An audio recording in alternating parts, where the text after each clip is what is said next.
Alrighty then, today we are going to make smothered pork chops in a gravy. We're going country, people. Straight up Southern country. This is a soul-satisfying meal, could not be easier. I've got my pork chops with salt, pepper, garlic powder. I'm going to brown them in my cast iron skillet. I have chopped up a medium and a small onion in little strips. But at first, I'm going to brown my pork chops. Got a little olive oil in there.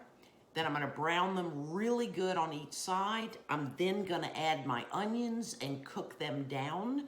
I'm not going to caramelize them, but we are going to make a roux with some butter and flour and get ourselves a sweet little gravy going.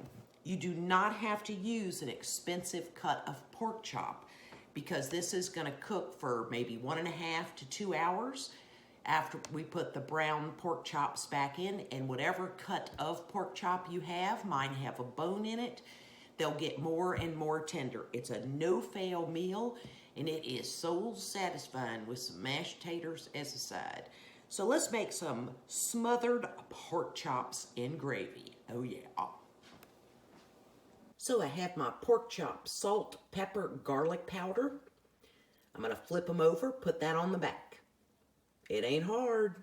And in the spirit of using what you have and trying not to waste things, I've got my cut off pieces from my onion in a Ziploc bag that I keep in the freezer. I am starting my third one now because the next stock I'll need to make more of is beef stock or beef broth.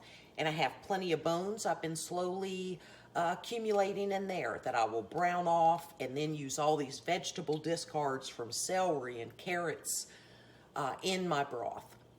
Try not to waste anything's my goal. I paid for those onions by the pound. Our olive oil is hot, so we're gonna get our chops in here and start getting them browning up. Oh, I love that little sizzle. I'm using my tongs. I do not like touching raw pork with my hands. And with my solar water heater, I can get this boiling hot to sterilize them. So I'm going to brown these up real good. It's easy so far, isn't it? If I can do it, you can do it. I ain't nothing but a little mouse. It's pork chops, man. We're smothering them with a gravy. Easy peasy. So let's see how our pork chops are browning. I'm gonna have to turn the fan on a little bit.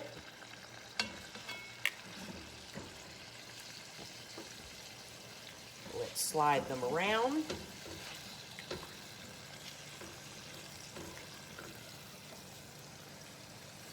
That is not quite as brown as we want them, so let's let them brown a little bit more. I've got this on a medium heat. It is propane or gas. So just don't do it too fast. You're not in a hurry. They're gonna sit in that gravy and cook about 1.5 hours, 2 hours with a cover. So you do need a lid or a pot or a skillet, a deep skillet with a lid. Alrighty, they're in good shape to turn now. And if you have one, I had one that was kind of popping up like back in the day when we would fry bologna as a kid and we thought we were really cooking. So I just held my tongs down to push it at the bottom of the skillet. And that wasn't hard either.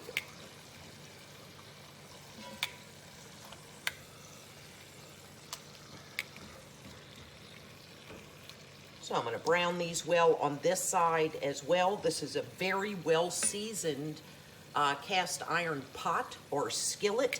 So it does not have a rough bottom. The fond will not accumulate on the bottom of it. And I intentionally did not use my Lodge cast iron because Lodge cast iron has kind of a bumpy bottom. And when I made chicken livers in it and then had to whisk to make my gravy, it was so loud on this Camber's microphone. We're gonna try this and hope it's not as loud, but it's not a bumpy bottom. Things you never think about when you cook in your house. Wow, if I put that on camera, would the microphone pick it up? You don't know that till you start making videos and find out how difficult and weird everything is. So now I'm just gonna brown the other side. Still ain't hard. All right, my pork chops are brown, so I'm gonna remove them And remember, they're not cooked.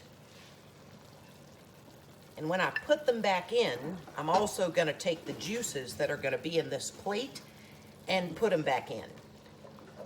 So now we're just going to add the onions. It's going to be all stinky. So there's our pork chops, just browned. All right, I've got the fan on above your head, so you hear that little bit of racket. And now I'm going to get these in here, and I'm going to turn my heat up to a little past medium. And to keep from getting teary-eyed, I sucked on a piece of white bread.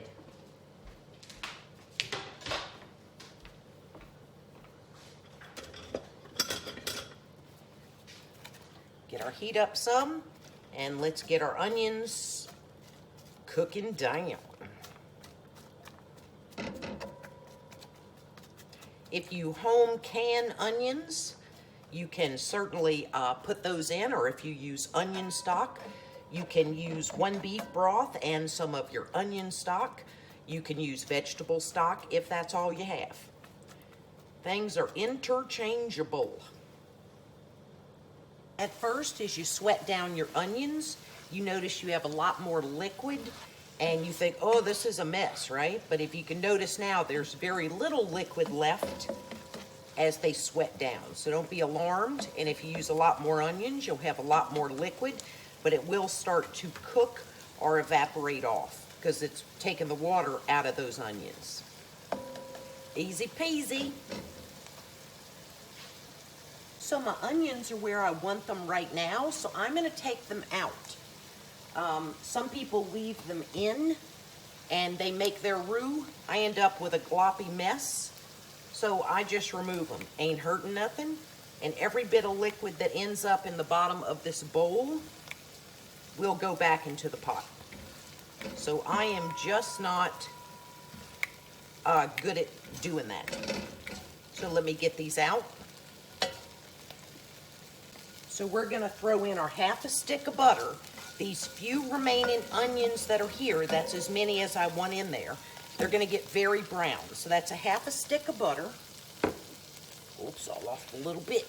So we're gonna have to figure out how much flour, but I'm gonna start out with a 1/4 cup of flour. My mother used to get the onions really, really brown. When I tend to do that, I tend to burn them. So you know what things you're good at and what you're not. It's hardly a character flaw. Well, it's very hot in there, which is what we want.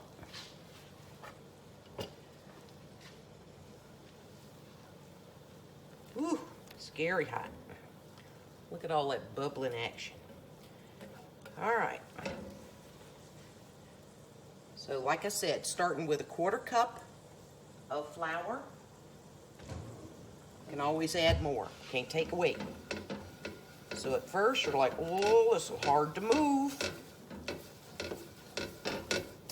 But just keep whisking it around. I'm gonna turn it down to a little bit below medium so this doesn't brown my, I ain't looking for a dark roux. That is not what I want like when I do a gumbo. So notice it is really, really hot. And if this splashes on you, when I make a big roux for like a gumbo, I wear a long sleeve shirt or I wrap from my wrist up in some dish towels, because if it sticks to you, it burns something terrible. What a rattling, people trying to hear.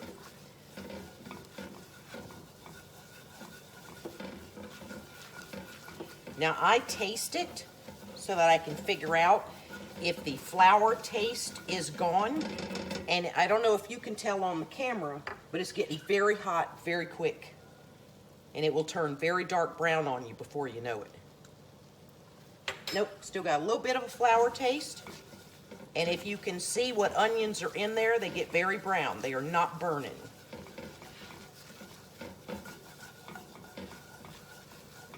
Now, when I get this to where I want it, the first thing I'm adding back is those onions. And this is gonna make a loud sound.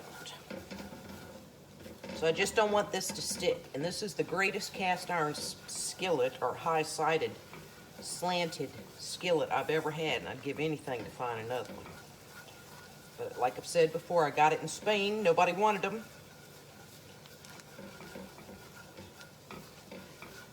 Okay, I do not need to add any more flour, but notice I can drag through here.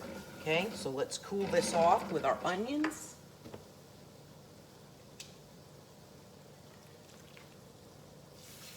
And our onion liquid back in there.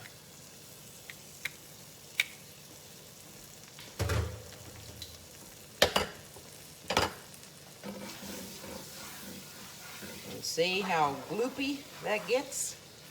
Just like when you make a roux. And that is hot, hot. So that is going to take my onions the rest of the way that I want them. But again, you can burn your little roux part here. So keep stirring it.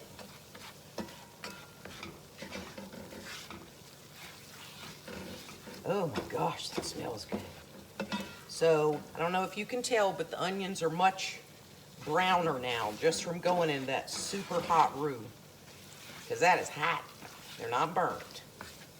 Do not panic.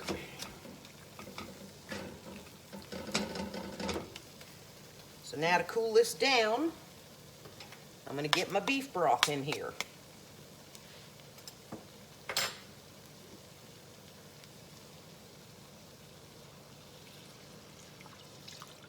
And I know this tends to take me 2 pints of broth.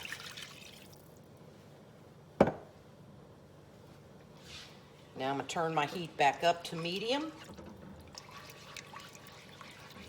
and get everything in here loose again. This is so not hard.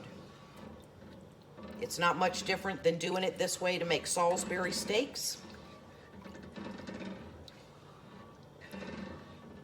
Get my onions all separated. And if later, if I need to make this thicker, I can add flour or cornstarch. But right now I want it this liquid so that I can put my pork chops back in it and get them cooking for about an hour, hour and a half. Well, usually an hour and a half to 2 hours. And remember, our chops are browned. They're not cooked.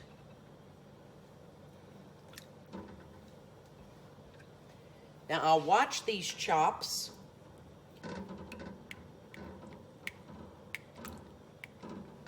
Yeah, 2 pints usually covers them up. And I'm going to add the liquid, because remember, we just browned them, we didn't cook them. So I'm going to put this down on low, and I may have to put it on my heat diffuser. I think that's what it's called. Where it'll lift my pot up and keep it on low. If so, that's not hard at all. But if not, I'm turning this down. I'm sorry, I'm going to turn this up. Get this back to a nice boil. Ooh, almost dropped my whisk on the float. And then I'm going to turn it down to low and cover it. So not hard. If I can do it, you can do it. Soul-satisfying smothered pork chops with an onion gravy. Oh yeah. It is just now coming up to a boil, and I tasted that gravy, and it does need salt. Because remember, I used my home canned beef broth, which I do not put salt in.